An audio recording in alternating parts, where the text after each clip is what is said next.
pretty geeks, and welcome to this week's-ish episode of Stuff That Nobody Taught Me. And today I really wanted to talk about one of the things that is skipped in so many makeup tutorials is foundation. What kind do you want? What kinds are there? How do you put them from container to your face? So that's what I figured we would talk about today. So if you're interested, stay tuned. So first you want to start with your primers. And before you ever get to that step, you want to make sure that all of your serums are on, that your moisturization is done, because the primer is what lays the foundation for your foundation. And most primers come in liquid forms. They can be a gel to a powder, or they'll be a cream or something like that. There are a few balm versions, but I don't have any of those because I haven't found any that have some really great reviews for face primers themselves that I've actually really liked either. It's kind of a smooth balancing act there. So I'm going to use the Under Wonder Matte by Posh, and I will link it below if it is still available because it has been discontinued, but it is absolutely fantastic, and I have a ton of them. And you start off with basically a pea-sized amount. You can do a little bit more. If you do your whole face, do a little bit less. And you smooth it all over your whole face. This is one of those things that you can use your fingers with because it will not retain any of those lines that you would get from applying a foundation with your fingers, which is what we're going to get into next. We're going to talk about foundations and the different application methods, brushes, sponges, and etc. So there are essentially 3 different types of foundation you can have. You can go with a liquid, which will typically come in a bottle or a pump. A powder, which comes in a compact, and occasionally in a loose form, though those are typically going to be more of a setting powder. And a cream, which will come in either a palette, or they can come in a push-up stick. Hard Candy used to have a really good one. There are a few other kinds that, they come in jars. They're somewhere in between the cream and the liquid, but these are the main ones that you're going to find. So that's what we're going to talk about today. So my personal favorite are the liquids. And these are my 3 favorites. This one, it was a specialty one at the Walgreens.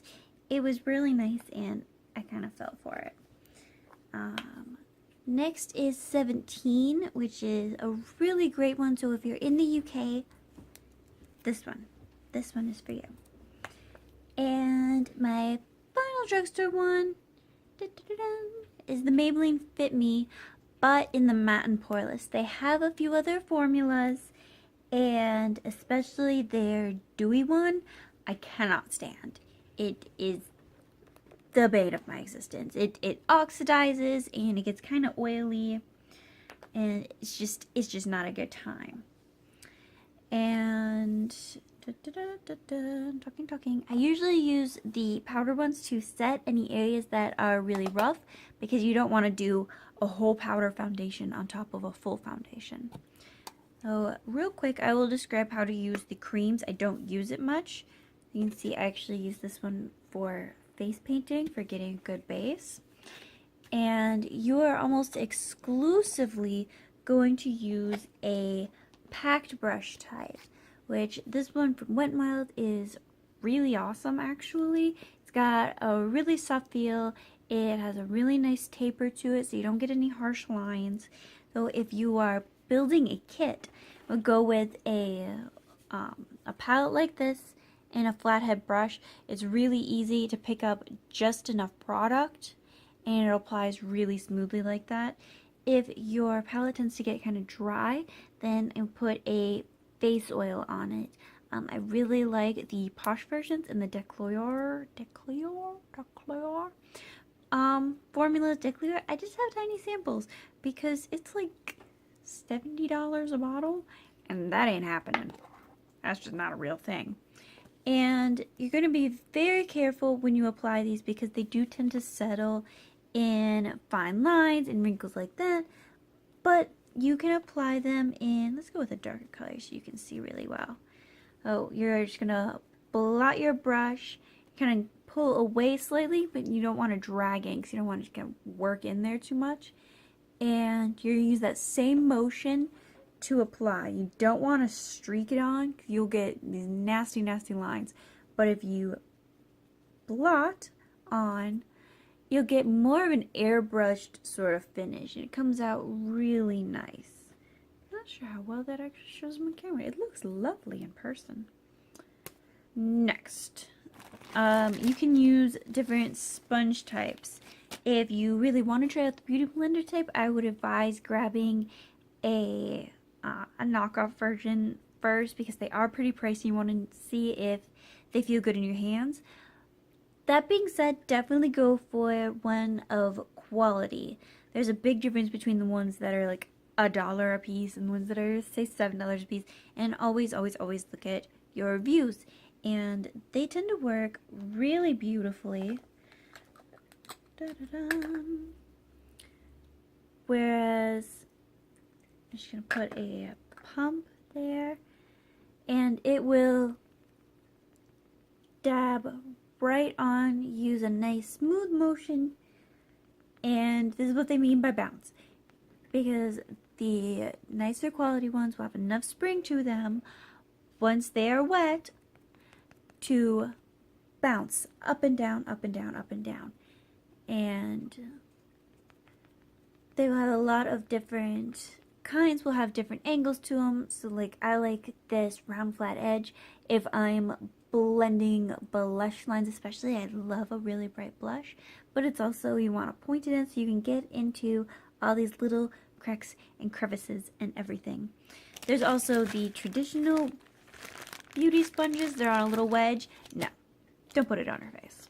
No, you can use them really well for nail art, hoot and a half. But as far as putting it on your face, I'd skip it. They tend to have some nasty texture built in. They've got tear marks. They are very floppy, and they really don't have the quality you want to be looking for, even if you are just starting out. So that means my favorites. For a really liquidy foundation, this one is a brush by Bare Minerals. There are a couple of different kinds. It has a tiny well that you actually put the foundation in, and you move it in kind of a circular motion, and it makes it really nice for blending.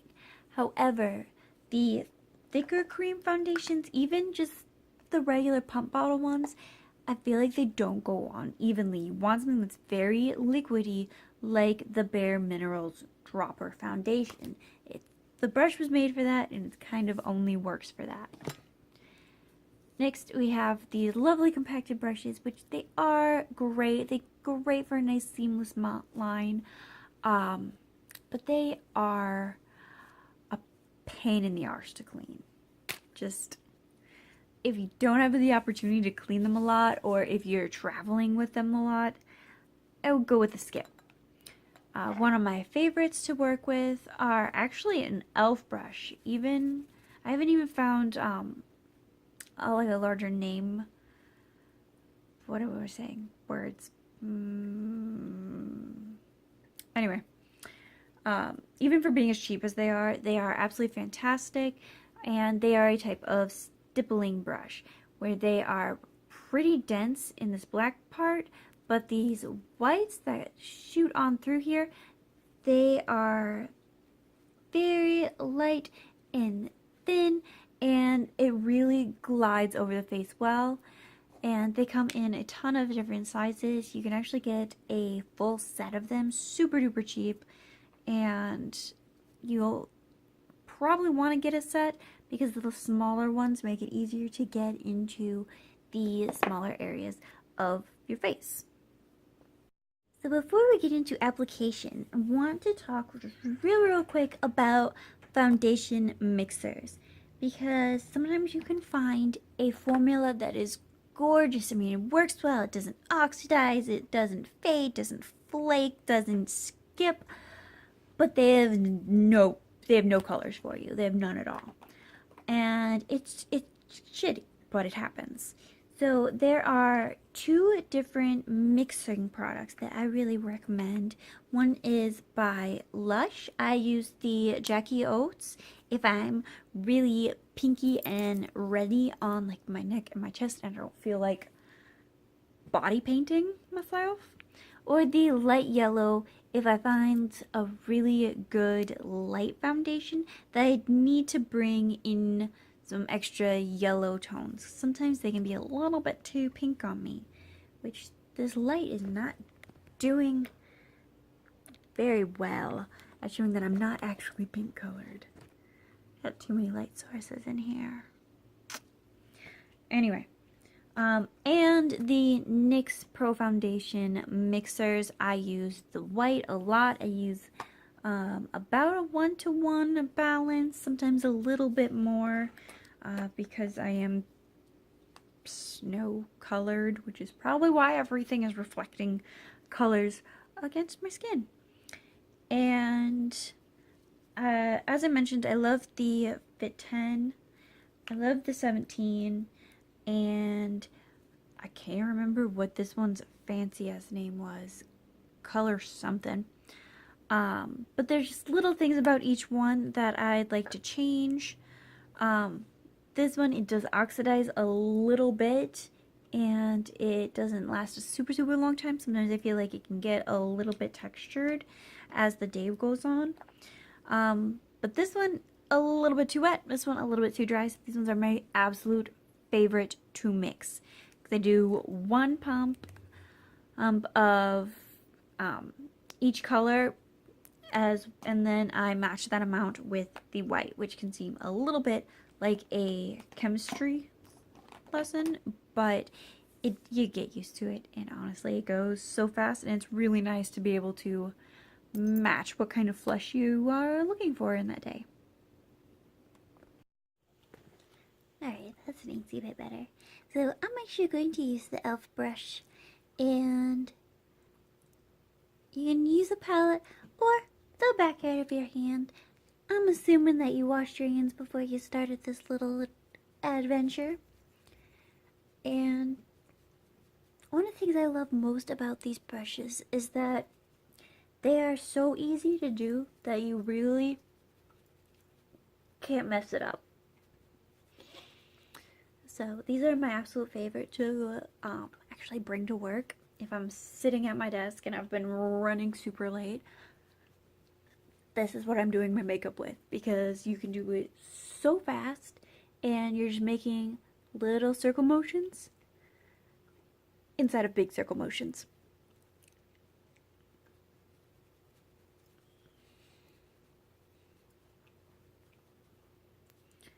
Da -da -da. And blend it a little bit on the ear. Make sure you get under your chin, down your neck a little bit, and that is what your color should be matching. And get whatever residue there is.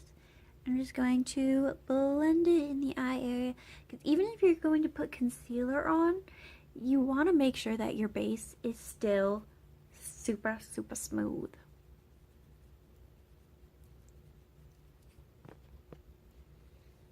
So next, we are going to do concealer. If you don't need to conceal anything, if your color's alright, skip this part, go on to setting your face.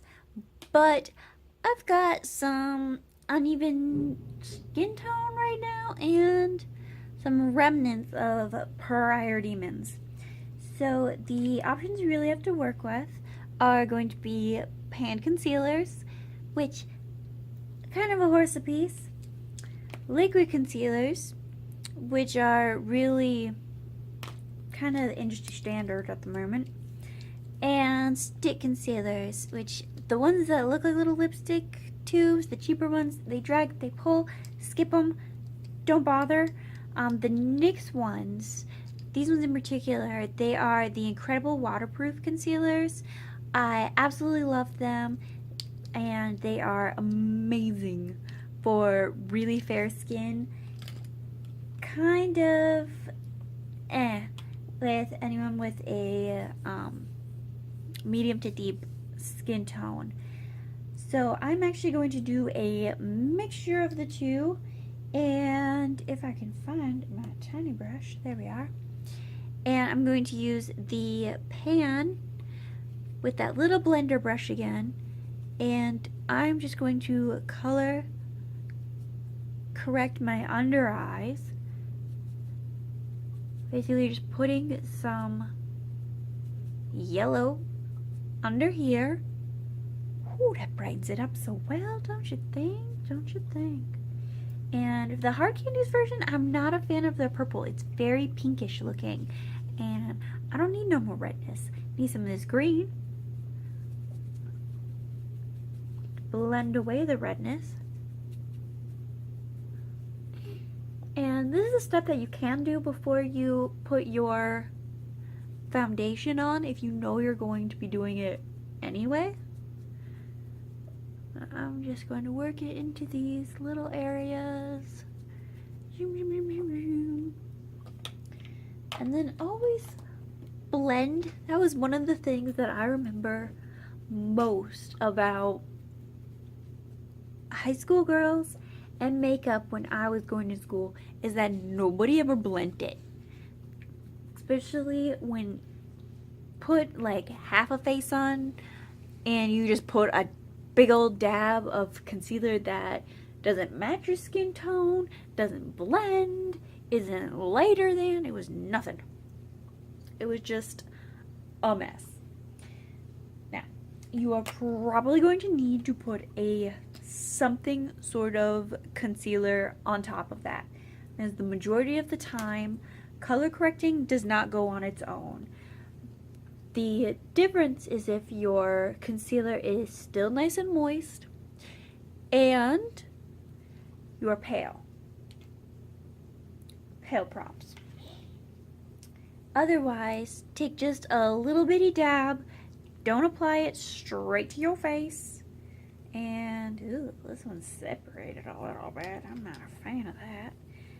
And you're going to blend just right on top of those areas that you just covered in. And this is also really good for carving out any of the features of your face that you're just really proud of. Because you should be. Because you're gorgeous. And I'm going to look in the mirror. There we go. And ta-da! So everything is blended right. It's a little bit extra light right up here, but we're going to cut into it just a tad bit. But first, we are going to set everything in its place. So you can use the powder concealer, the powder foundation, or your regular loose powder for this. My favorite is to go in with the powder foundation, which it drops somewhere. So I'm actually going to use press setting powder. And start making crazy face. It's alright. So you want to keep your eyes open and your eyebrows lifted, but you don't want to make lines up here. That is one of those things that, especially as you start getting older or extra stressed out, because I refuse to get older. I refuse. You're going to want to be a little bit more wary about. So those areas are set. You can use your next set of cream products. If you use a cream blush, if you use a cream highlight, contour, etc., do it at this stage before you set your makeup, because you don't want to put liquids on top of powder because it's gross. powder brush, tiny version of said kabuki powder brush, or soft type powder brush. These are what you want to use to apply any type of powder foundation. If you're not using a pad motion, which is just a nice rocking motion, or using a beauty blender, which is great for getting into those little crevices. So I'm just gonna let it kind of hang out there and spill things all over my damn self. And to use a powder foundation, especially these big poofy loose ones, you don't want to press it straight on. You want to put some in the lid, tap it off, swirl it around, and again, little swirling motions, blend it all in.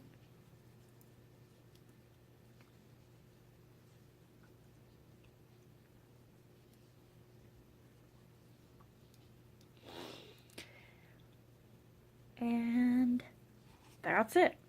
So if you are just doing your basic face, you are done. If you are going to go in with your blushes, your contour, your la la la, whatever's next, this is it. This is your last step. Go. Be merry. Add your extra things. Don't add anything else. And I'm going to finish up my look here. And I hope that you learned something. I hope that you enjoyed yourself. And hope you know that you're loved. Bye.